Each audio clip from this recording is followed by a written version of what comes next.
Hoover's Rotten Apple. Chapter 11. While slumbering, Dale muttered as unknowingly as he snored, "Rita. Wake up, you sumbitch!" Red-hot needles shot into Dale's eyes. He groaned and shriveled into a fetal position, with his knees pressed tightly against his chest. "I says get up!" Elmer demanded. Dale forced his eyelids apart and soaked in the burning light until shapes and colors formed from the whiteness. The two found themselves beside a gravel road that stretched to both horizons without a single turn or fork in its path. One side of the road contained a golden wheat field that glittered under the midday sun. The other side homed a pasture of Holstein cows, all grazing on the dew-soaked grass. Sprouting next to the wire cow fence was a twisted apple tree dating back to the Civil War. Elmer leaned underneath the tree's protective shade, clothes bag at his feet. Meanwhile, Dale baked in the sun, only 3 feet away from the line dividing shadow and sunlight. "For God's sake, Elmer, why are we back in the country?" Dale asked as he stumbled to his feet and into the apple tree's shadow. The shade bore a stone cellar coolness. "I don't know, Dale," Elmer spat. "All I know is that I was napping off a drink one moment, and now I'm here, in the middle of nowhere, and I just had to be with you of all people, didn't I?" Both were suffering from splitting headaches. Both felt as though a disease-infested rat crawled into their skulls and burrowed itself into the center of their brains, and both supposed the only cure for their condition was decapitation. "What do you mean you was sleeping off a drink? We didn't—" A snippet of last night's events returned to Dale. "Oh, you dummy! You got us drunk last night. You made us pass out. We didn't get them files to the police as planned, and it's all your fault." "Yeah, I did get drunk last night. And you got drunk because of me. Sure, I'm a man. I'll own up to that." Although Elmer's casual tone was just to mask his own anger, it only further aggravated Dale. "Well, what do you want me to do about it, man?" "You're the smartass who got us into this mess, so you tell me, Elmer. How are you going to get us out of it? What's your master plan now?" Elmer deflated into a sitting position and groaned. "Dale, I got no clue what to do now. As a matter of fact, I don't want to do anything as of now. What if you really can't leave me be for 5 minutes? Pick a direction. Any direction at all. We'll walk it. And if we find out we're heading towards Almond City, we'll flip around and go the other way." "What? No, Elmer, that ain't part of the plan. We can't just avoid Almond City like the plague. We got unfinished business to settle there."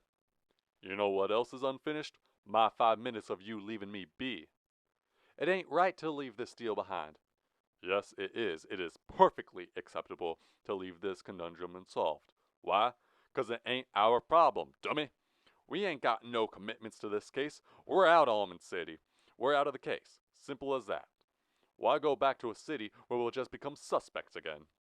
We agreed that the best way to earn our freedom was by finding Hobo Crow's files and such and forking them over to the proper authority.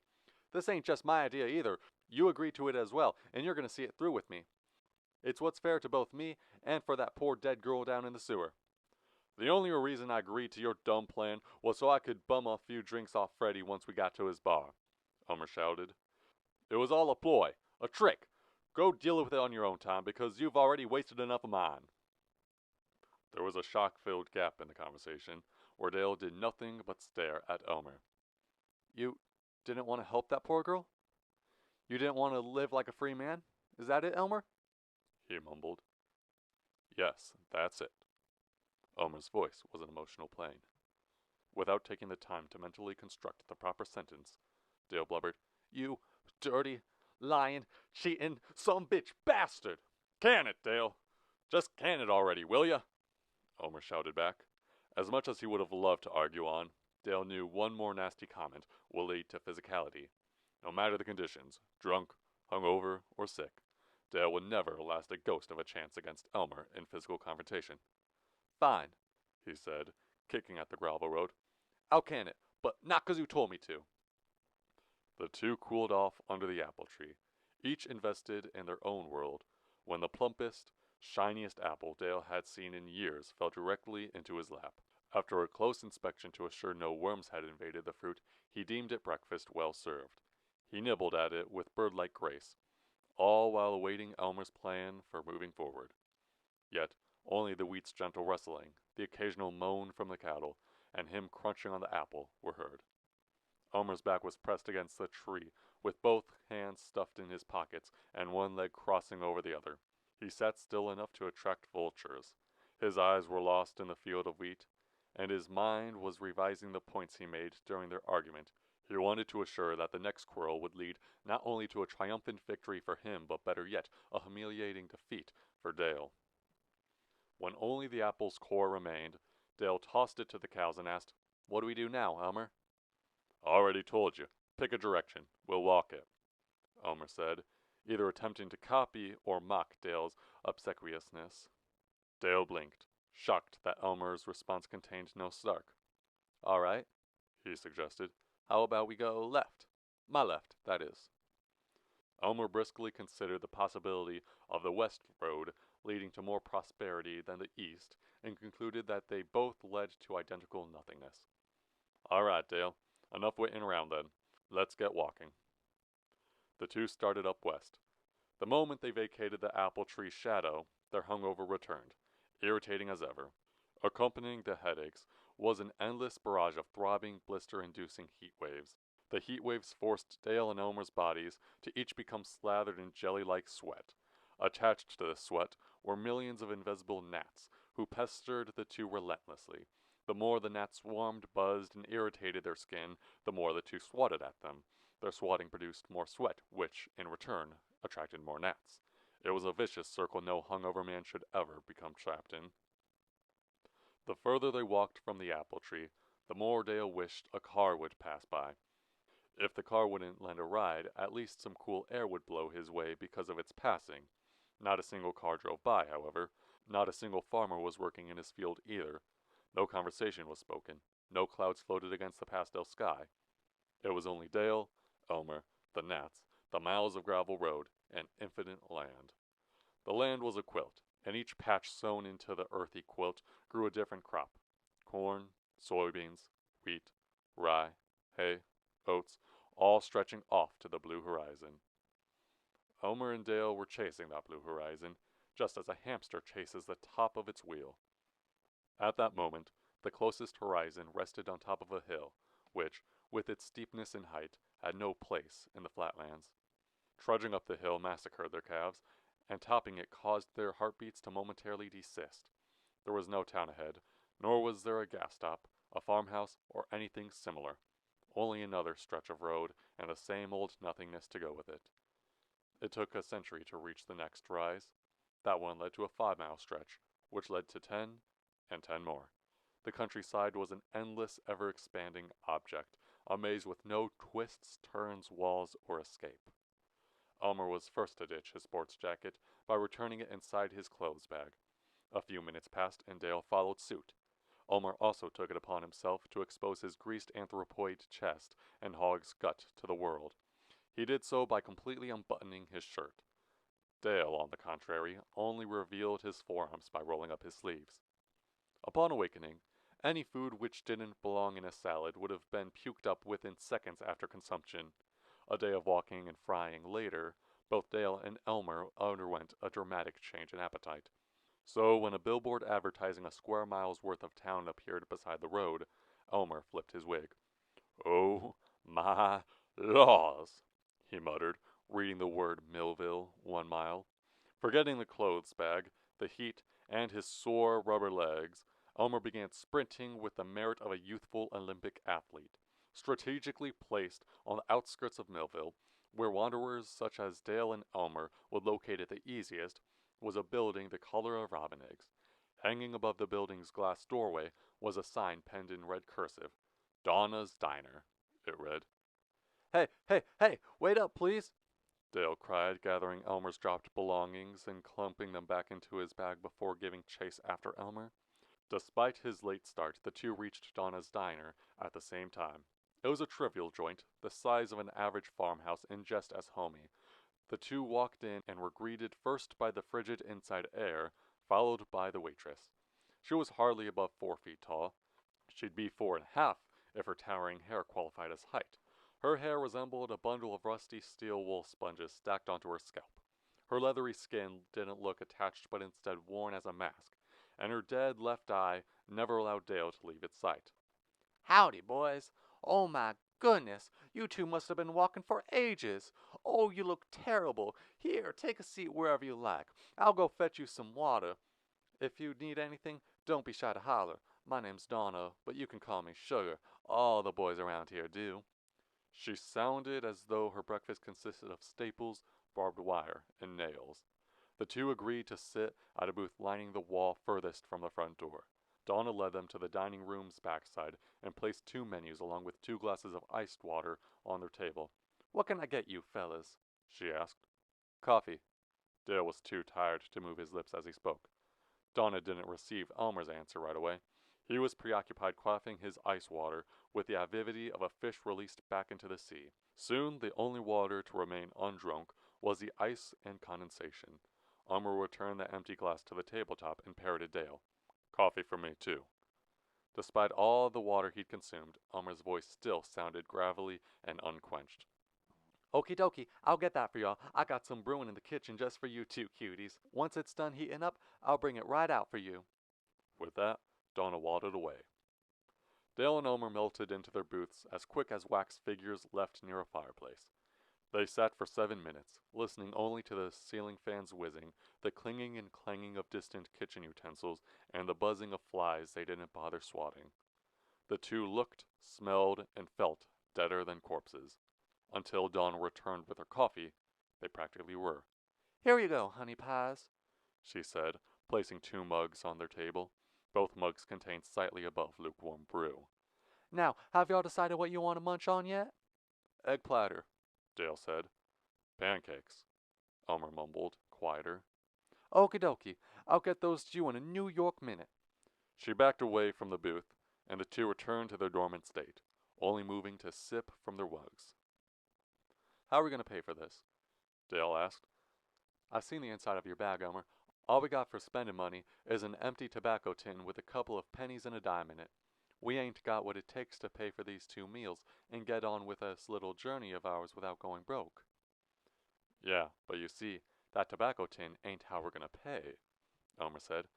All I need to do is accidentally bump Donna, reach into her pocket, and ta-da, we're paying with her own cash.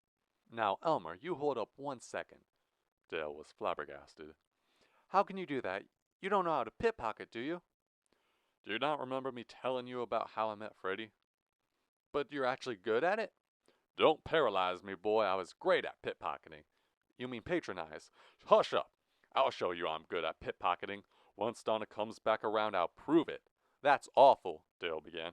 You should be ashamed of yourself, Elmer. Stealing from innocent old people just to further inflate your ego. I mean, I could understand when you were robbing banks with your family. You were forced into that. But this is ridiculous. What we ought to do is reconsider what we ordered, ask Donna if we can change it up, eat it up, and get on out of here. Actually, look back on history. Stealing can lead to good. Just look at Robin Hood. He stole and everybody loved him. Between his breath, Dale hissed, Robin Hood wasn't a historical figure. He was a fictional character. And although I appreciate the reference, you must remember, Robin Hood didn't steal for himself, but for the kingdom's peasants. You ain't stealing to feed nobody but you and me. It was Elmer's turn to bite his tongue to stop himself from yelling and stare into Dale's soul with fiery eyes. Us, Dale. We're the peasants. We're stealing for ourselves because we need to eat, and there are only 2 other things on this menu, both much more expensive than the egg platter and pancake stack. And if we don't eat, we won't have enough energy to move onward.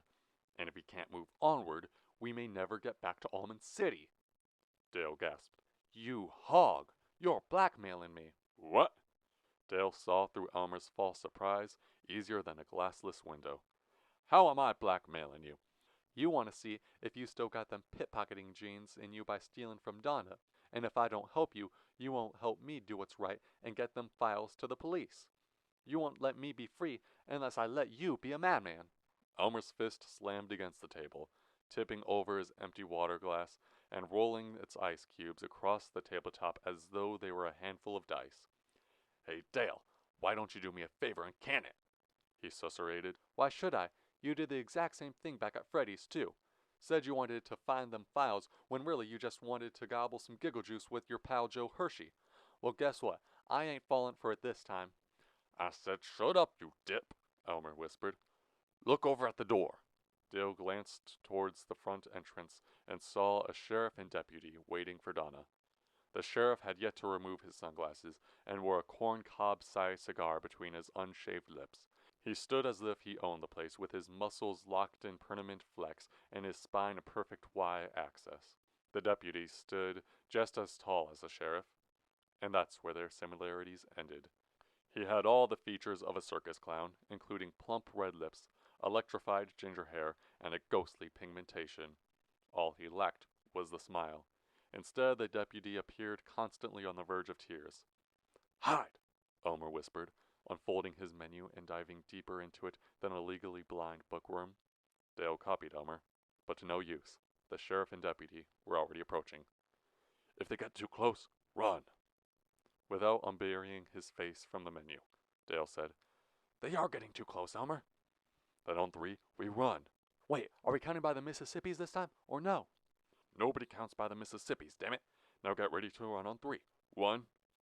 Before Elmer reached 2, Donna wedged herself between the sheriff and their booth. Howdy, Palmer. What a pleasant surprise seeing you drop by. You can sit wherever you'd like. Next, she greeted the deputy. Oh, kid, you look baked half to death. Oh, your skin is burning like a frying pan. Come on, give sugar some sugar, baby. She spread her arms and embraced the scrawny kid. 30 seconds passed before she let go and refocused on Palmer. I'm so sorry to hear what happened to your sister. I hope that monster gets caught and sent straight to the mug where he belongs. Hell, actually, said Officer Palmer, whose voice contained no soul. A second passed before Palmer shrugged and said with added deference, Thanks a lot, Dawn. I really appreciate it. Still can't believe that type of thing happened to her. I mean, I just wrote her the other week. She was so nice and didn't deserve nothing bad, and now, well, now I'll be praying every night before bed that they find out who did that to her, and I hope that sumbitch gets what he deserves. Pardon my language. Don't you worry. I hardly mind profanity. You didn't lie when you called him that neither. I'll be praying too, Donna said. You can sit wherever you like, and your usual pancake stacks are on the house, in memory of your sister. Some ice water should help cool you down as well. I'll get that right to you in a bit. Thank you very much, Donna. Sheriff Palmer waved as she turned towards the kitchen doors. It was a painfully sluggish stay at the diner. With nobody around to fill the empty seats, Palmer and Kidd could have sat anywhere they wished. Yet they chose the booth directly behind Dale and Elmer's. Dale lowered his menu. There was no use hiding anymore. What do we do, Elmer? He whispered. Don't ask about that type of stuff out in the open, you stupid head, Elmer hissed. If the sheriff overhears us planning up something, he'll grow suspicious and bust us. Meet me in the bathroom. We'll talk about it in there. Yeah. All right. I'll go first. Elmer nodded as Dale rose from his seat. Have fun, Elmer said, sounding as natural as a barking cat. Because following Dale would have looked odd, Elmer remained seated.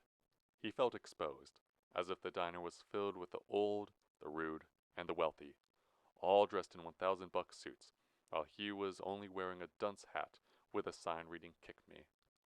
It wasn't a crowd of burghers staring him down, though. It was just one man, the sheriff. 2 eye holes burned into the back of Elmer's head. He wanted to reciprocate with a corresponding glare, but to turn towards the sheriff would be to draw attention towards himself.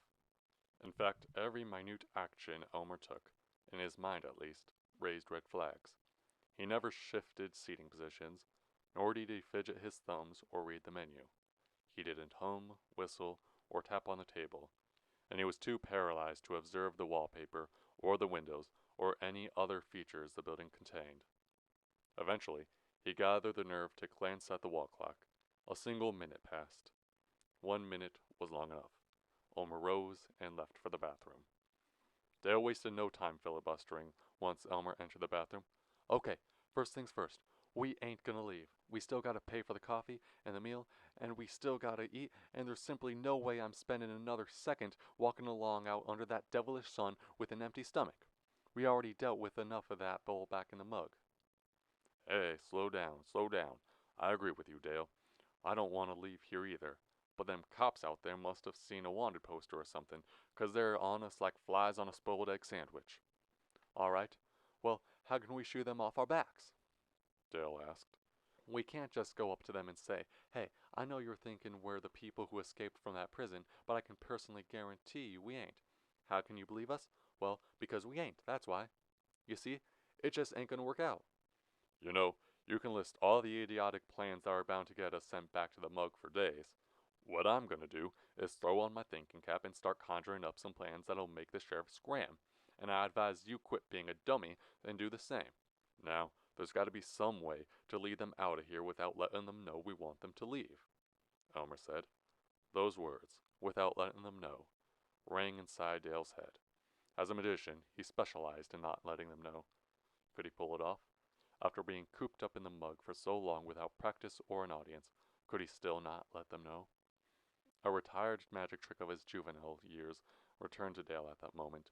It was immature, but remembered fondly by all he performed it on. Never had he thought of such a silly prank with such seriousness until now. And despite the situation's weight, he couldn't help but smirk when he said, "Don't worry, Elmer. I got a plan."